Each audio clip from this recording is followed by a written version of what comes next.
Hello again, everybody. Harry Boxer, Technical Trader with TechTrader.com. It's Tuesday night, February the 4th, and these are the charts of the day. I'm going to show you 7 longs and 7 shorts today. Some of the longs that we're showing you today had pretty outstanding sessions.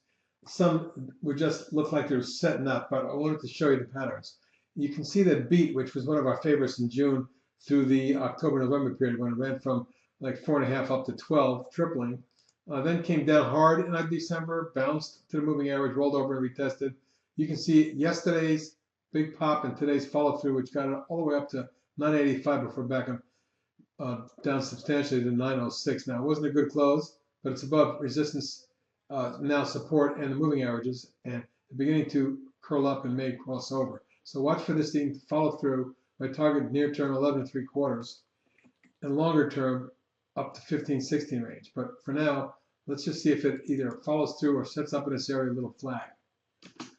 HDY, one of our swing trades, doing well, very well. As a matter of fact, after the breakout and little flag, you can see 3 days in a row up. Today up at 32 cents or 5%. Not a lot of volume, pretty quiet, but if it does get any volume, we can see this running towards 8. HW with a big spectacular pop of 20% today on 3 million shares. It jumped 214. Broke out key resistance, which has been in for basically a year and change. So that is a breakout of a nice base pattern. It could lead to what looks like 15-16 zone, the next target up in that area. LIOX also with a significant pop today. The 3-month consolidation was popped out of. This is kind of a wedgy coiling type consolidation, low volume, and today, boom, 3.9 million. Biggest volume in a long time. Let's see. I don't see this more than a year. Anyway, and the breakout occurred not only out of the wedge, but across the December highs, and maybe headed now for 8 1/4. That's my next target. Plug is setting up, in my opinion. It had a nice close to the day. It was up 43 cents or 15%, 24.4 million. The best volume in 4 sessions, but more importantly, right up against key resistance here. And if you can get the plug to move up across that line, let me take out some noise here. Then I think the next test is going to be the 420 area. Beyond that, a spike high test from the January spike high up around 490. So let's look for 420, 490, and then 560. Those are my targets going forward. RGLD, well, Royal Gold is sitting up here, I think, nicely after the run up off the lows from about the 43 area, runs into the 57 area, and then pulls back and consolidates for a week. Today up $1.88 at 3.4%. And the volume was 1.1 million, not huge, but you can see where resistance is, right at 57.5. And we get through that, my target on Royal Gold is up around 67. So another $10 conceivably on Royal Gold. That's especially if gold takes off. Zenga with a spectacular 3 days.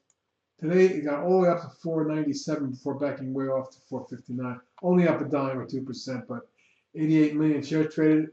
Took out a lot of sellers. It's holding. It did run up against resistance. Now, the next target, if this channel and it's taken out and it accelerates, would be up around 6 1/4 or half. Those are my targets. Now, what I want to see is can Zenga consolidate and not break down and hold the 410 zone. That's key support for me. All right, so 410 is 410 is the support, and 495.97 resistance, target 6.5. Let's move on to some of the shorts.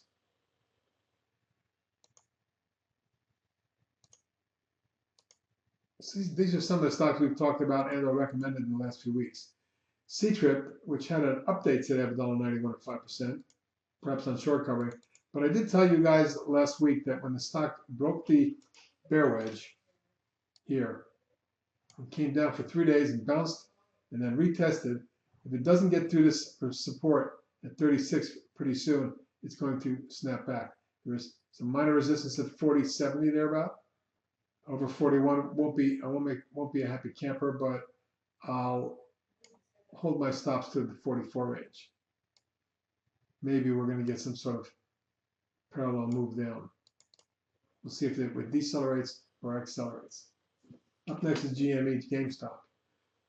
Big bear wedge, small bear wedge, or micro pennant collapse, and another one, and then another drop. The stock has dropped precipitously from the mid-40s the low 30s just in the last 3 weeks in January alone. GTLS, I'll give you after it broke down and snapped back, it was a short in the high 90s.